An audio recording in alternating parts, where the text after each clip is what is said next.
السلام عليكم أصحاب قالية. إذا هانتين بكون أنت وناكسن ما لنش معه وناكسن يسوسا نقل لبعض فضل جنر حتى تكون صوت هاي سبسكرايب نوصار عدد كمية هاي أصحاب قالية أنا أقول أنا جملة كفرة لايك يشارككم أنتو مهم واي أنت كبعدي أدينو سوق الله عياريه اللي عادي امتحانها UEFA European Championship 2020 حالي waxaa la ciyaaray saddex ciyaarood baa weyn ay noqdeen cidii ka faa'iideystay waxa leeyahay waa guuleysatay marka qaarna waxa dhici karta in hal leedin ku dhago sida habeenka soo horeeyay kale inkastoo habeenka soo horeeyay ay guuleysanay maanta hadaynu fiirno saddexda ciyaarood ee la ciyaarayo oo Croatia iyo Czech Republic, England iyo Scotland,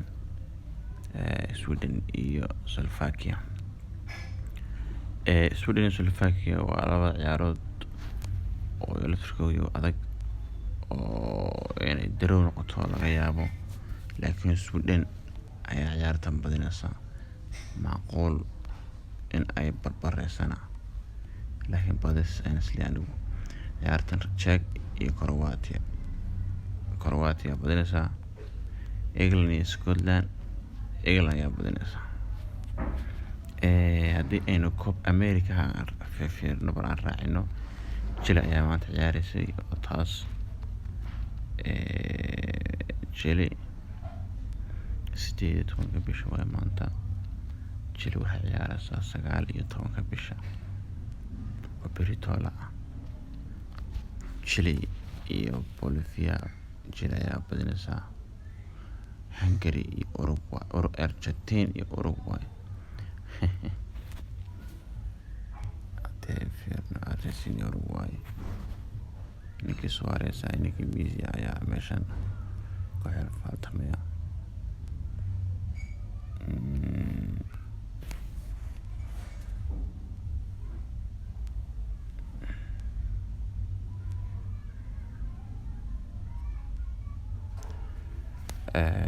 gaartay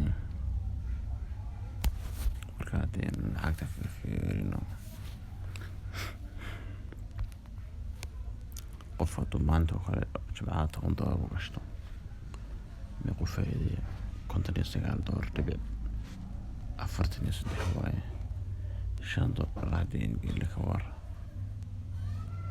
$30 waaye. $25 extra ay banaan kala baxsan. $4 qofka ka war $23 waaye. $3 qofka ka war $17 waaye. lacag yar maaha.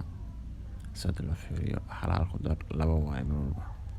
dadka qaar kule maxaa waaye niyo 0.3 waan dhiganana haddana $2 $3 le waaye. $2 $3 faa'iido waaye si loo fiiriyo wax cidna banaanka helaysa maaha. markasta oo dee lacag badan iska khasaarsan baa lacag badan raadsana loskaagun waa badinaysaa wala saaxay asxaabta laga faa'iideysto koodkan xagga hoose laga fiiriyo channelka subscribe la saaro waa mahadsantihiin.